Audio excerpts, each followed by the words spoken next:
Hi, my name is Isabel Holden, and I'm a junior here at Marist. I'm coming at you virtually today because I got the privilege of being in New York City for the Liz Claiborne competition.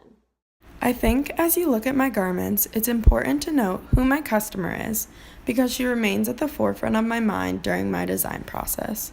She lives in Chelsea and owns her own art gallery and has a great respect for the creative field. Because of this, she likes to wear clothes that aren't just clothes, but instead act as whimsical pieces of walking art.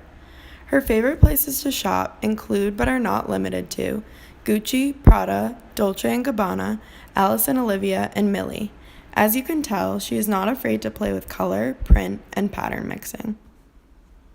My inspiration for all four of my garments comes from both my CFTA and Liz Claiborne portfolios. I wanted to find a unique way to cohesively combine both of these portfolios into one look. To give a little background, my collection for Liz Claiborne started with collaboration. I was able to collaborate with the chemistry department at Marist, and together we found a way to take denim scraps and extract the indigo dye from them to eventually use to re-dye new white denim. It was a revolutionary and thought-provoking process that I will never forget.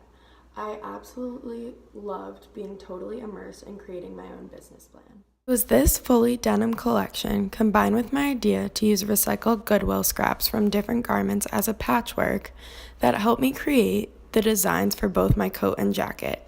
Here is a further look into our collaboration.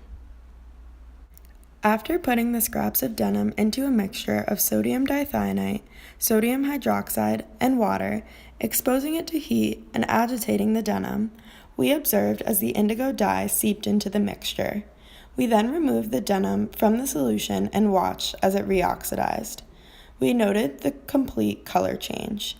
We then used a swatch of new white denim and put it in the mixture, which then acted as a dye bath. After a few minutes in the dye bath, the color change was extremely noticeable. A second approach to the extraction was done in solid form. We took the dye bath that we had created and attempted to filter out the solid contents.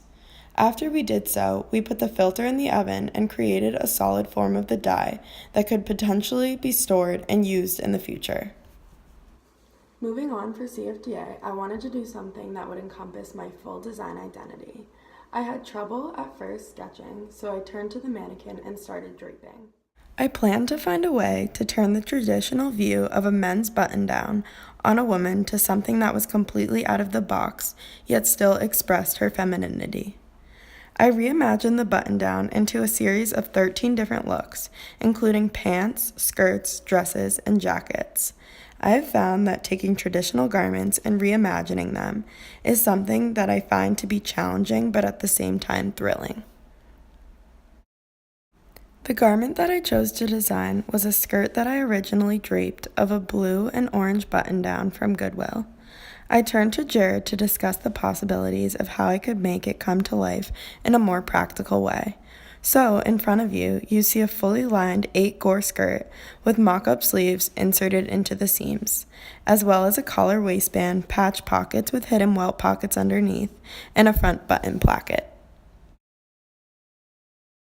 After designing and stepping back to observe the look as a whole, I decided that imperfection is perfect was the perfect message for this design. The font I used to create the stencil for the graphic is my own handwriting. I also use my own handwriting as the type for both of my portfolios. The inspiration for me was something that was deeper than both of these concepts. Through this design, I wanted to encourage the wearer to embrace her flaws, because these are what make her just as unique and one of a kind as I hope you see this look is.